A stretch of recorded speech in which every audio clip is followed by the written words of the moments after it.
Hello and welcome, connoisseurs of Crusader Kings 3, friends of the channel and newcomers alike. We are here once again with now Petty King Ordgar ap Ricket, the Lord of the Petty Kingdom of Cornwall. One day, not too distantly from now, to be crowned the King of Cornwall proper. You may have noticed that the screen is frozen right now. Don't worry about it. It is just a little bit of corruption at the beginning, so I just extended the first frame out here so that we wouldn't be talking over the void of darkness. We have ended last episode with a big decision. We made a commitment to ourselves that we would liberate the small people of Wales and put them under proper Welsh and Lioness leadership.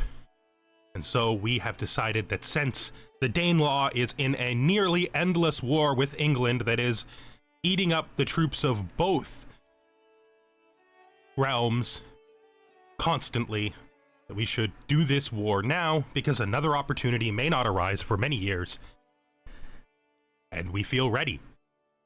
Let's look at the other things that have happened. We figured out where these mysterious pikemen came from. They're going to fight with us in this war and then probably go away. We have a decent amount of gold in hand for this year, for this time on the clock, that we're going to use for a lot of different things. Maybe we should, no, we can let that go down a little bit further. Probably we're going to spend that money in order to, well, there's two things. Finally buy our huscarls. We could just do that now. Did we correct these buildings? Yes, so we already put in the building corrections, so we're gonna... Problem is I have to get rid of these guys and they're like raised right now. So I can't just, I don't think I can get rid of them when they're raised. That's interesting. So much thinking. I'm thinking so hard. Do we... I think we wait till the war is over. We use the pikemen for the war. The original plan is fine. Is there any other essential upgrades we should do with this money right now? We should put a third building here. By their farms and fields. Maybe we should spend this money economically instead. That might be a good idea, because I'm pretty sure that I could upgrade this guild's building, which will help us on our goal to get this up to not 30, but 40. I don't know why I thought that it was 30. It's 40. It's 40 development to build a university. No, it is 30. Okay, so I guess the wiki is wrong, or Oxford has a lower building cost? I was wondering, when I was looking this up on the wiki, everything said that all these universities were 40, but I was trying to figure out where I got the 30 number from. Obviously, I got it from this tooltip, so it is 30. That's okay. That feels much more achievable than 40, even though 40 is pretty hard. But we're doing it. That's the plan. Let's go into here. Let's grab our control man and send him up to here to Gloucestershire. And let's grab our new steward. We got to talk about him in a second. See, this is a story. Okay, we haven't talked about this at all, and I've been sort of keeping it because I always like to have some neat things that I discover in the world to talk about in episodes so that we have some, like, interesting places to start from, and that's neat. So, he should be converting the culture of Oxford. I probably missed it, like, halfway through last episode, but that's okay. We won't worry about it. Usually put someone with a 12 on foreign affairs because there's some pretty bad outcomes that can happen from that, and I prefer the bad outcomes that happen from this, so we're just going to put him on domestic affairs. Just cleaning some stuff up, you know. We also should deal with our oldest son, Ricket ab Ordgar, our second son, also comely. We have two beautiful dark-haired boys here. Very nice. The future seems very secure now. Let's look at our family tree. I'm going all over the place. That happens sometimes when I'm excited at the beginning of an episode. And this whole batch of episodes has been so excited. So much stuff has happened. All right. So let's see. We got our guy. We look at our family tree. This is what our tree looks like now. While it isn't perfect, it's definitely in a better position than it was before. Lord Alan has two sons. One is a grown man, and the other is still a boy, but that's one son for each of the territories that he holds. It's a good number of sons, and he's an old man right now. His wife is just reached the end of realistic fertility, so we should expect him to have no more children. In the last episode, we made peace with Alan, and we are no longer trying to figure out whether or not he was so ruthless as to try to kill his nephew, his poor nephew, or cousin, I guess. I don't know. I don't know. He's our father, the original Rickett. Died at 22. There's the new Rickett, 3 years old. Charming. Going to be a diplomat if we can help it. We need to find him a guardian. I'm going to take a check. I'm going to like periodically check for guardians. I haven't married off every one of my knights because I know there's times when you need someone quick. And so it's good to have people around. I try not to. I mentioned this in another episode, but I didn't actually show myself doing this, so we'll show. I don't bother to marry off these older men who say they're going to leave because they're not doing anything. Like, I don't have any use for them, so I don't want to encourage them to stay by marrying them to somebody that I use for something important. This House Avon guy, though, this courtier, he wants to leave too. He has a kid. Not the baby of mystery. What else have we got? He has a wife to this guy. Could marry someone to this guy. He's not intending to leave anyway. This knight, this 36-year-old knight, he's a young man. He's got lots of time ahead of him, and he is intelligent. If I find him an intelligent wife, that might be a good... So let's start with him as a basis. So let's sort by inheritable traits. We are going to be limiting this to local cultures that we have connections to, and we're going to add French. They are French, right? They're not Occitan? I think they're French. Yeah, I think Nustria is French.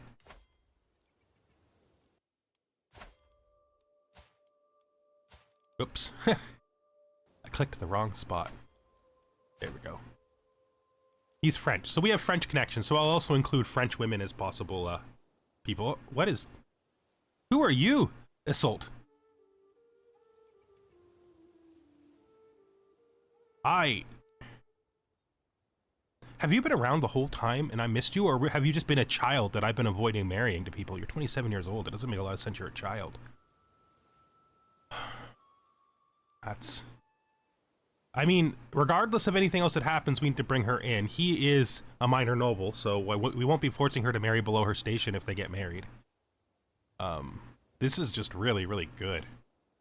She's just like an excellent tutor overall. She might be such a good tutor. She might just be such a good tutor that I don't bother with pedagogy.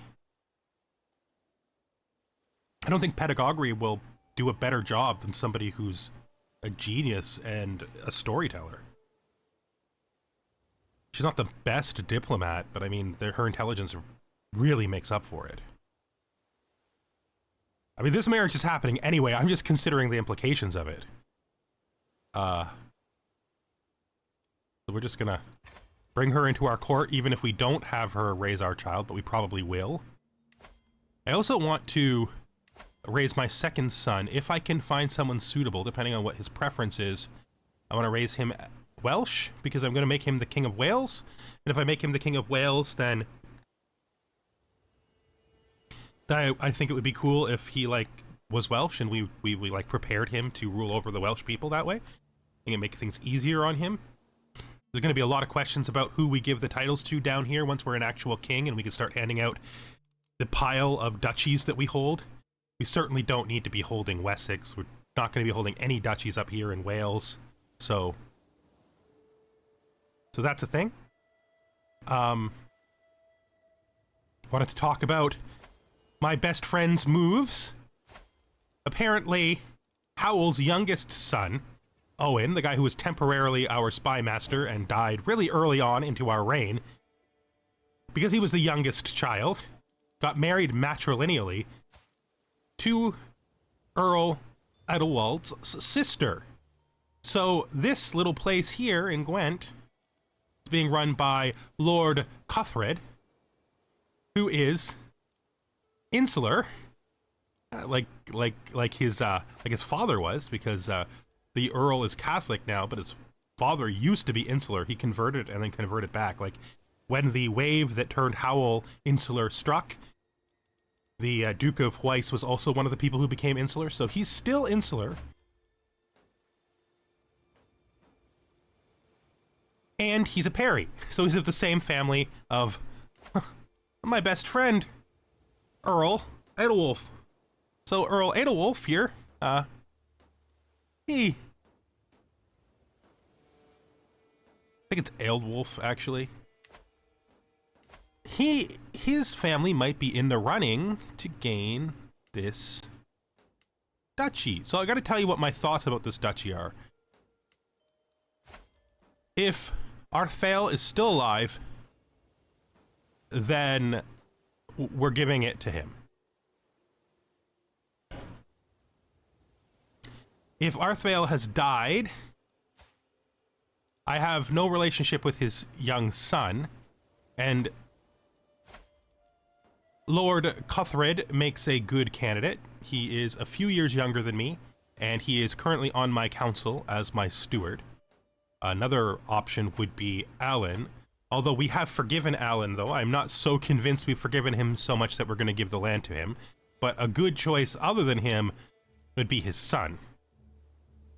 None of the people in line, except for Arthael, are Welsh, which is a bit problematic, because I do want this region to stay mostly Welsh.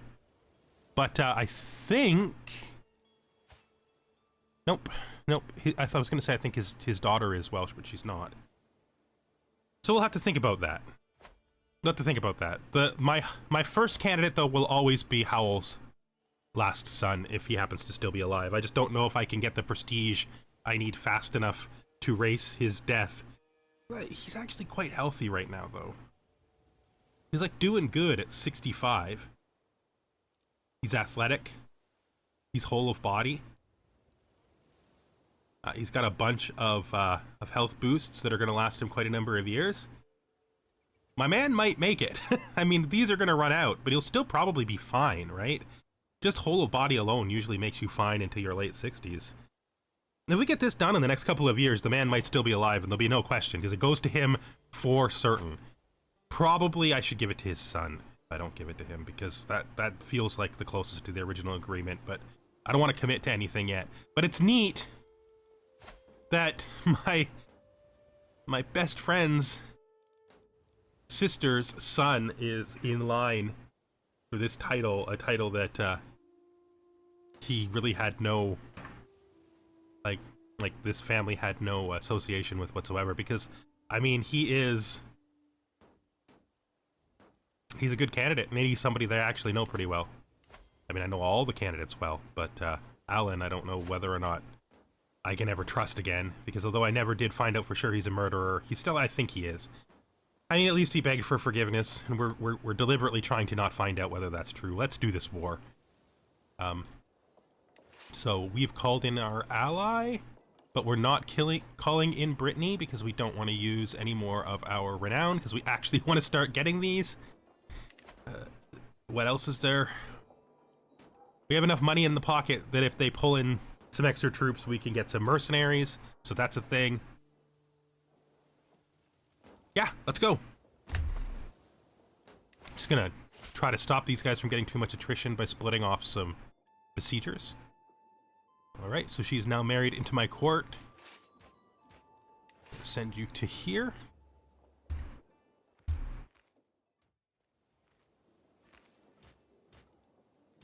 So you're using up your supplies. I should have sent you back. Maybe we'll still do that. Have you you hang out in northern Wales here. Let's see. Speed this up, because, you know, I like to run sieges fast. Is the only thing I like to run fast. Okay, so you're going to land here. These are confusing. So this is...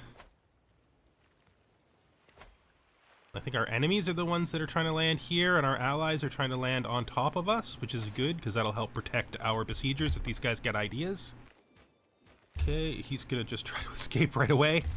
That makes sense to me. I would too. He's gonna get caught though. And we caught him. That's good. Did we... Oh, we stack wiped him. That's not so good for your war effort. We stack wiped your ally, my friend.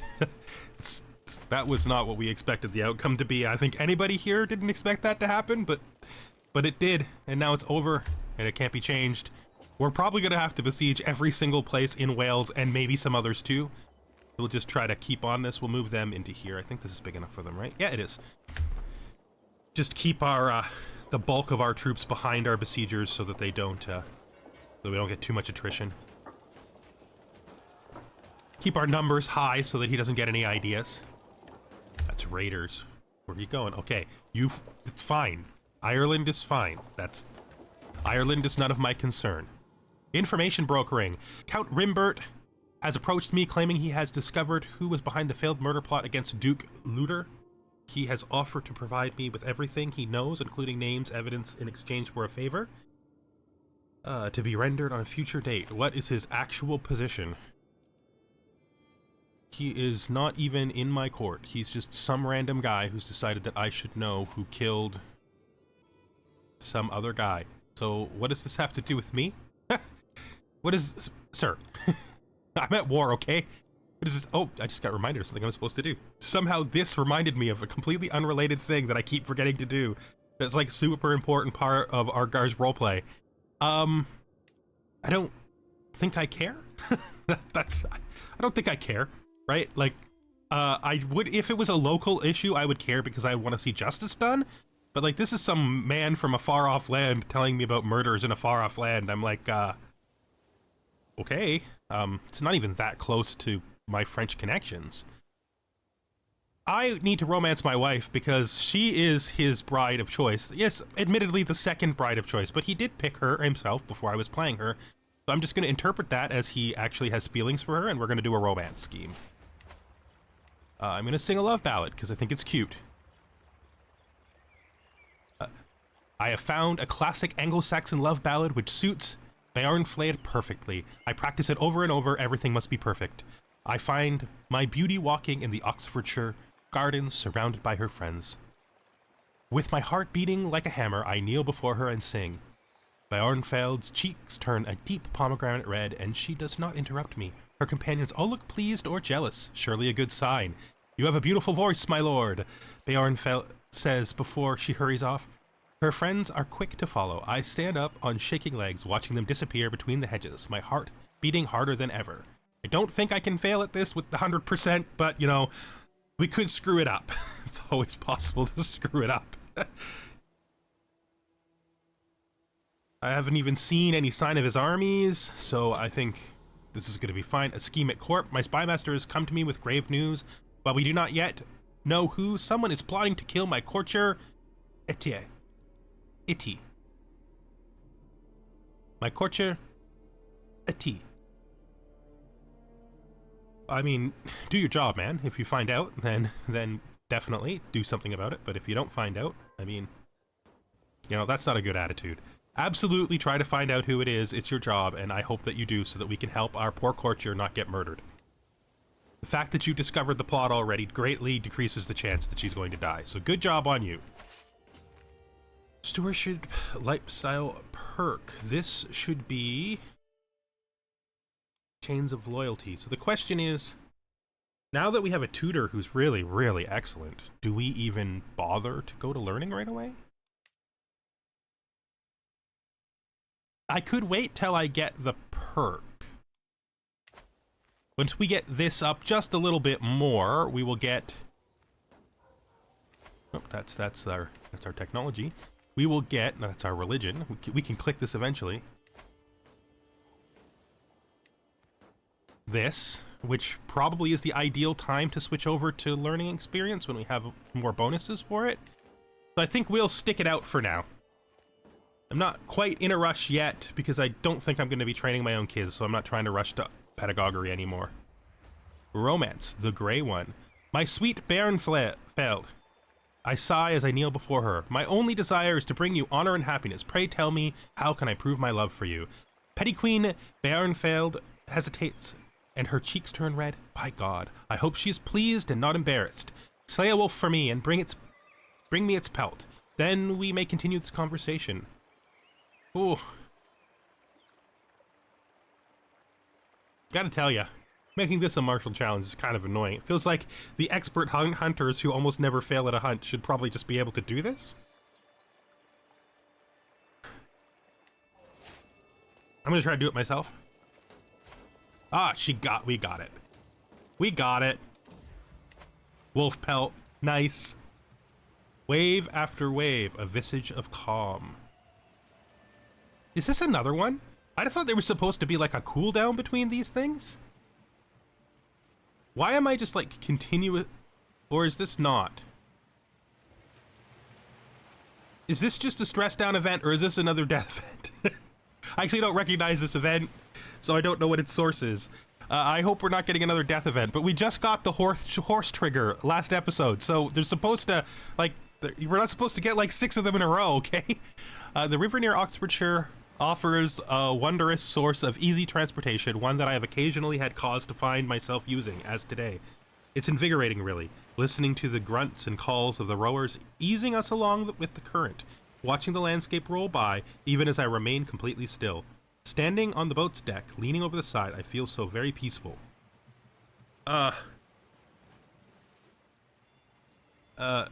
Didn't we just literally get the horse event?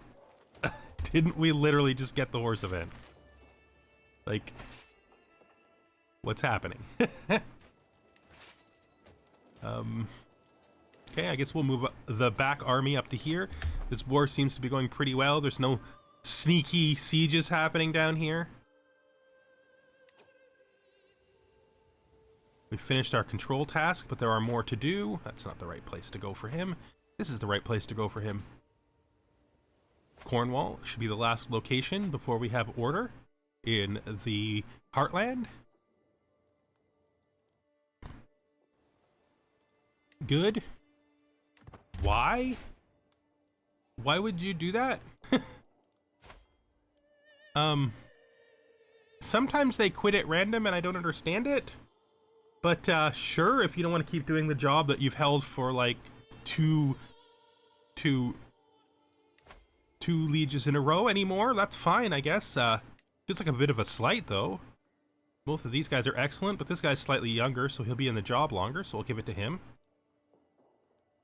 I'll give it to this guy. This is the guy we married to that unbelievably excellent woman. Hello, friends. This is me from the future. When I was recording, I just thought I would break in here to say that we should not be holding poor Dispenser to account because he is infirm and that makes him disqualified from the job. I will discover it next episode, but I just felt like for continuity's sake I would mention here that it was completely wrong of me and absurd of me to blame our loyal knight when the only thing that happened to him was he got sick. Romance the request. Lady Bjornfeld, let me prove my devotion to you in any way you deem fit. Bjornfeld ponders the request for a while before her face lights up. I have been plagued by nightmares lately. If you are truly devoted to me, you will stand guard outside my chambers and make sure no evil reaches me. Let's do it. You managed to stay awake. Yeah, these guys aren't involved in our war. Let's see. Yeah, okay, let's just move up here and start another siege. We want to finish this as quickly as we can. Oh, they're going to try to siege us down here. Should we send our guys from up here, the support army up top? Maybe we hire some mercenaries? I don't know. Oh. It never happens. It never happens. They're always in use. They're always in use. I was about to say, are there mercenaries cheap enough to get? But then I just thought, you know, you always check, right? You always gotta check. They're always in use. It is a moment where you think to yourself, maybe we do become a little bit more religious, because just when we're thinking, you know, we want to get our war done fast. Is this a fair use of them, though? This feels like a lot, right? Calling in the Knights Templar to protect our lands when we could actually just do it ourselves. Maybe we should make the righteous decision and leave them for somebody who needs them more. And send our, send our auxiliary force down here. Or should I say main force, because technically our strongest force is the one we're sending, and our weaker force is the besiegers. As of late, all of my visits to Bjornfeld have been ruined by my knight, Edmund. He follows her everywhere like a lost puppy. His attempts to charm the lady are laughable. Yet, I fear his persistence will be rewarded. I don't fear that at all. I don't think so. I'm not dueling a knight. He's obviously better. I'm not poisoning him either. I guess since the only choices I have are duel him, poison him, or bribe him, I have to bribe him. Like, I don't see either of these as being things I would do. I know I'm not a fighter, and he's literally a hired warrior. Like, his literal job is, well, he's not. He's a minor noble, so. He's also my master of the hunt now. What's you doing, bud? I found you one of the greatest wives in probably the entire world. You're hitting on my lady. That's it. This is not a fair exchange. Okay? Please, stop. Just stop. Irrigation. So this is the aqueduct project. I do not want to spend the 100 gold if I can. I think this is better. It's Devon, though. Irrigation ditches is not a bad...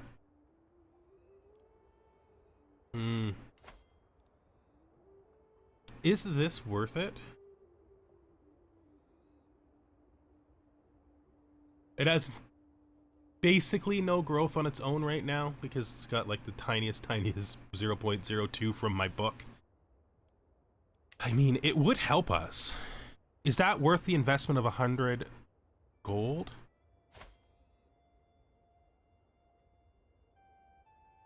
I think so. I think it is. I think this is a project to help mark the glory of our coming reign. So yes, we're gonna build a good new aqueduct, like a full new aqueduct. I'm okay with that. I think that's a good use of our funds. We're gonna catch him here. He's not even gonna try to run away. Running over budget. Of course you are. My appointed assistant architect has come to me requesting that I spend even more on my aqueduct project in the Earldom of Devon.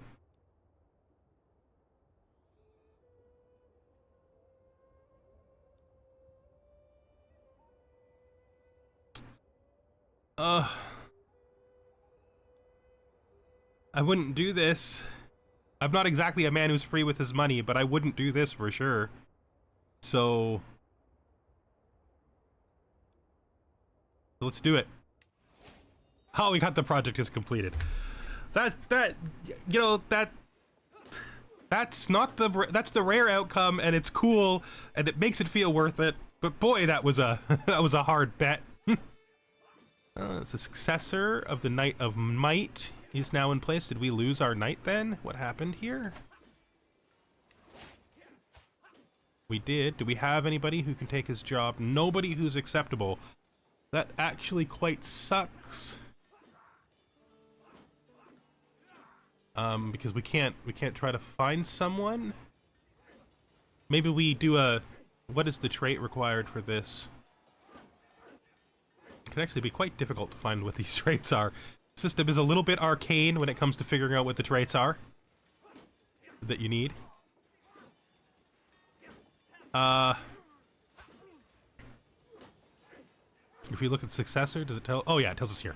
All right, that's not as arcane as I thought it was. So they have to have at least an 8, and then they need to be brave, reckless, or a berserker. Don't know that I should be trying to figure this out right in the middle of the battle. Did we actually lose somebody while we weren't paying attention? That must have been what happened. Romance intruder. Every time I close my eyes, I see Petty Queen Bjornfeld's face. Sleep will not come. I cannot wait another moment. Cloaked in shadows, I make my way to the garden outside her living quarters. The sight of Bjornfeld's chamber window makes my heart stutter. So close and yet so far. But wait, who is that climbing up the tower? The shady figure stops at Bjornfeld's window and unlatches the shutters. My sunshine is in danger. I must save her. Every romance. This is the universe where every romance ends in an unprovoked assault. Every single romance. The sounds from the struggle above is the greatest motivator I have ever known. Without a care for life or limb, I hoist myself through Petty Queen Beornfeld's window. I feel as if I have plunged into a frozen lake. Beornfeld is on the floor, the intruder is pushing her down, a gleaming blade between them. With a roar, I grab the villain by the collar and throw him into the wall. The rest is a blur. When the danger is... not so sure I would do that, or could do that, but hey, it says it happened, so it did. Petty Queen Beornfeld becomes your soulmate. You gains 10 opinion of you. You lay with her. Ends your scheme to romance her. And, well, we gain some prestige. I didn't even realize that was going to happen. Ha! Wow, free prestige. Ha! We could have done that on purpose. We could have done that on purpose.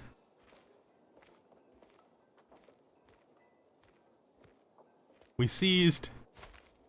this guy's lock of hair for his seduce power in his spouse opinion. Oh, well, that's... So I think this guy's wife... Yeah, this guy's wife is in my prison. I am going to give him back his lock of hair and free his pregnant wife. Because I am feeling romantic. I just found my soulmate today, and I just feel like that's the right thing to do, you know? Sometimes a man feels like he needs to pass the love on that he's got from his wife to others. Oh. And right in the middle of our diatribe about love, we have another scheme here. Yup. Well, you know, the world can't be made of just love. There also has to be murder in it, I guess, at least according to my vassals and pretty much everybody else in this game. I mean, we're not gonna throw him in jail, but we're gonna let everybody know. And then we will pardon him as soon as we can, because we are we're forgiving, but we're not going to spare him the public shame of being a known murderer. I don't have anybody leading this because that guy died. I think he died, or did he leave? I don't know. You can do it. Still need this successor. I think we're going to take a second and do that. This war is going to require at least one more siege. Let's grab our auxiliary force and send them up here, our actual combat force, I should say. Because they're not auxiliaries, I just keep calling them that because I think of them as secondary.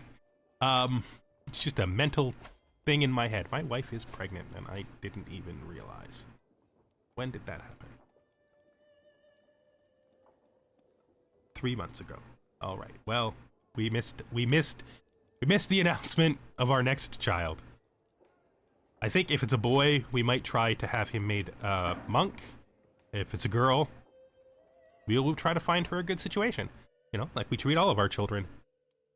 How old is our youngest son? He's 5. We need to give him a guardian. Since I'm going to be I'm going to have him taught under that excellent new teacher that we found. I'm going to just do that so that I can't accidentally forget. Because we like to accidentally forget. So, her. You are going to train my son, and you're going to do a good job. I hope. Oh, wait, we need to see if she follows the pattern. Oh, she's not. She's not. But we find this perfect lady out of the wilds, and you know what she isn't? She's not sadistic. We have broken the curse of only hiring sadistic teachers and only marrying our knights to sadistic women. The curse is over, everyone.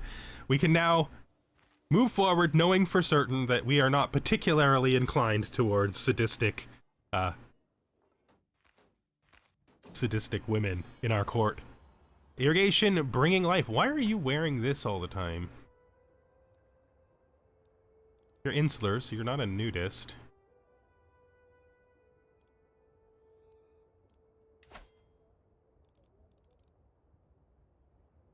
I guess this shirt, yeah, this isn't the usual shirt. This is just an ugly shirt. So let's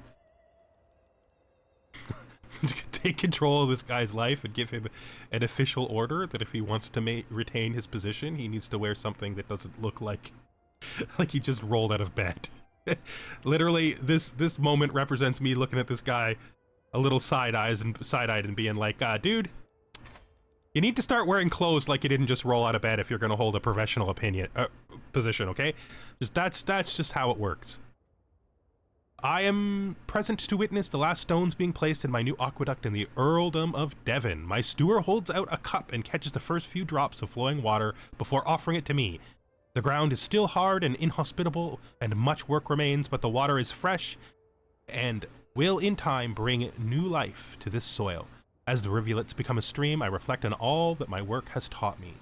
My work taught me to pay lots of money, and it will happen easily. I don't know if we're going to take that lesson to heart, but that's what happened. All right, we gained a stewardship perk, and we gained the good version of the aqueduct trait for Devon. Of course, since Devon has no innate growth, and this thing only gives innate control growth. I'm pretty sure that's right. It's not growth, it's control growth, right? Yep, it is. Okay, so that means that it doesn't really help that much here, but we did it mostly for RP. You know, building a grand project just before I become king is pretty cool, right? It's pretty cool. I think the aqueduct, like a permanent physical stone aqueduct in the Roman sense, would be a much, much better symbol of our new reign as our first great building project. And I mean, we're going to take likable, because that is definitely a trend we want to continue. We want our council to like us. We want our vassals to like us. We want everyone to like us. All right. Let's keep going. I'm pretty sure this war is going to be over after like one more siege, at most two. There's really no resistance, but that's what happens when you bide your time and pick your wars when they're right. He really didn't have the troops. Oh, geez, I did not want him to die in my dungeons, but I mean, the war's not over, and I don't let people go until the war's over unless I'm romantically inclined, right? Just sort of how we do things around here. Looking up here, we can pardon our vassal, and we will. Let's put a pause on this, drop it back down to the appropriate speed. And yeah, we went through a long time relative to a normal episode today because of our being on fast speed. Let's enforce our demands. And we are now in charge of nearly all of Wales. There's still that little bit in there, Powys, that is held by England. I don't know if we're ever going to be able to find a way to get it back, but we'll try to if we can.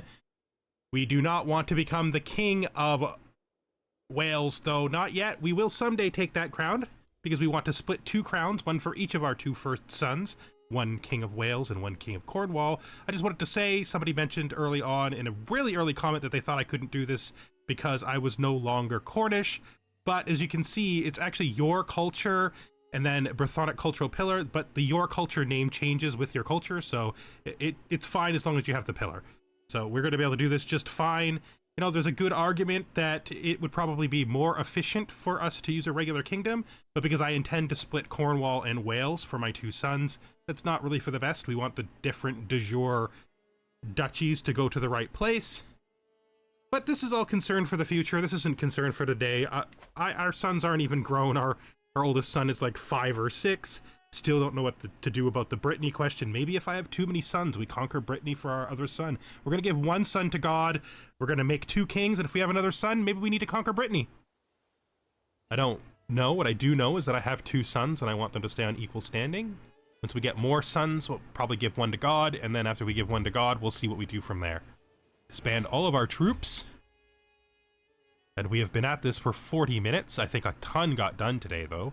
We romanced our wife. We have conquered, or I should say liberated, the Welsh coast from the barbarians up here in the Danelaw. We've expanded our kingdom's power, and we have gained some prestige towards our goal. Not a lot, but we sort of knew that wartime wasn't going to be when that happens. So the next couple of years are going to be focused on that. One thing that we have done by doing these wars is we've reset a lot of our cooldowns. I am thinking, just before we go, I want to see if I plan a grand tournament. Let's see, we put it to this.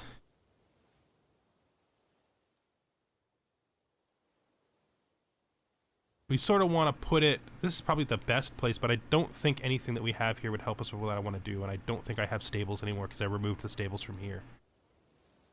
I sort of want to do a horse race because it feels kind of like what he would do.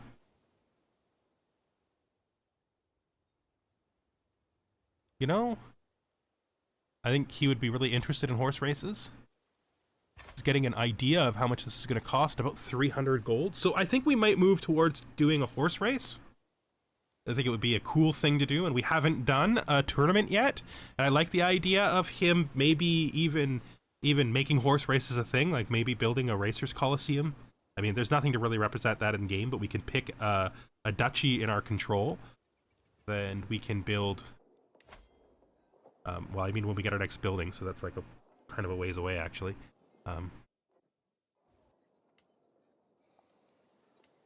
Maybe we should have done it here. Oh well, we didn't, so we'll think it through. We could always replace a building if we have to, right? We could maybe try to build like a horse track, and he can be like a great horse racer, that he can invite people to his kingdom to do horse races, because I think that's cool. It's one of the grand tournaments that I don't really see a lot, and a lot of the other like realm leaders don't tend to hold them, so I think it would be neat if we became known for our great races. So that's what I'm thinking, at least for now. Thank you for watching, and I am glad to say that we are very close to our goal now, and I am also very happy that you guys have come to visit me here in Cornwall and spend time with me and Petty King Ordgar as we pursue the ultimate goal of becoming the King of Cornwall and maybe seating both of our sons on crowns of their own. Goodbye for now.